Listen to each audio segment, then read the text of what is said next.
Hello, my name is Simon and this is the Retro News Roundup. To start, how about the announcement of the perfect gift for retro gamers this Christmas? From Pixels to Perfume is a new range of scents inspired by 8-bit home computers, such as the Commodore 64 and ZX Spectrum.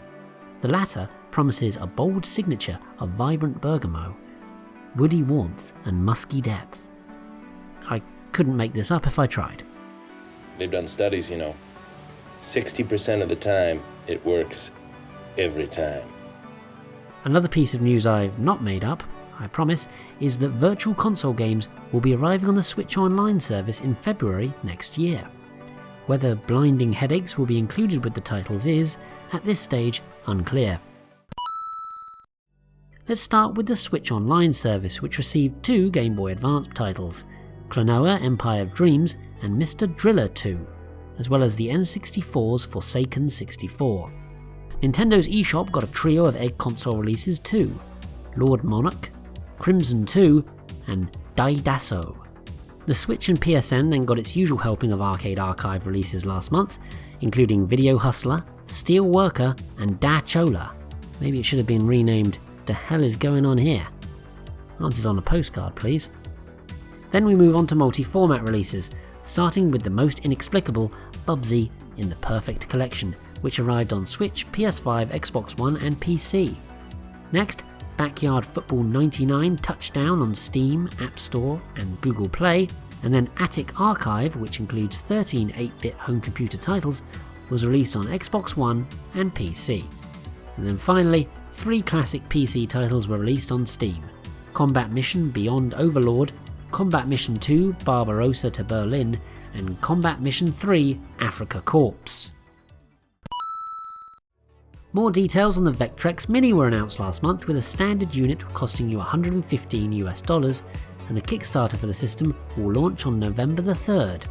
Next, the Mega SmartDrive was released last month and describes itself as the ultimate accessory for your Mega Drive, allowing you to switch between regions and 50 and 60 Hz display options.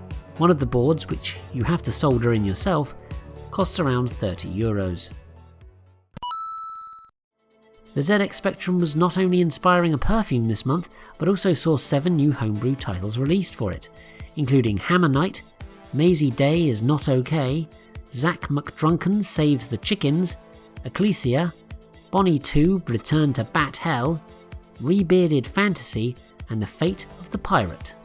The Commodore 64 wasn't too far behind, with a quartet of games: The Tribe, Randoom Ancient Stones, Let's Invade 3 and Umi Bombs. Next, 2 Amiga titles, Bouncy Bonzo's Space Journey and Switcher Boy. Then to round off things, The Secret of Anubis was uncovered on the Amstrad CPC, Death Sector died on the Commodore Plus 4, Hero Fantasy The King's Sword was knighted on the Atari ST, and Clock Tower snipped its way onto the Game Boy Advance. 2 mobile titles were found and preserved online last month: Bomberman 3D and Dodonpachi Dai Uju DX Recover. Next, Soul Dam was finally released on NES via a physical cart after never being completed back in the day. Joy Mech Fight for the Famicom Disk System was found and preserved last month too. It was eventually, many years ago, repurposed and released on just the Famicom. And finally, a museum based in Italy came into possession of the blueprints of unreleased arcade fighter Heavyweight Champ, which was developed by Sega no less. 6 English language translations were completed last month. There was Chobits Atashi Dake no Hito on the Game Boy Advance, Emit for the FM Towns, Undercover Cops Gaiden on Game Boy, Popo Rogue for the PlayStation 1, Wizardry 6 Bane of the Cosmic Forge on the Saturn, and Dead of the Brain 2 for the PC 98. But yes, that's all for this episode, and if you'd like to buy me a coffee, you can via this Ko-fi link, and thanks to Woders Ets for their donations last month. But thanks of course to everyone who's hearing these words for watching, and please don't forget to like, comment, share, subscribe, click the bell to be notified of new videos, and please do take care.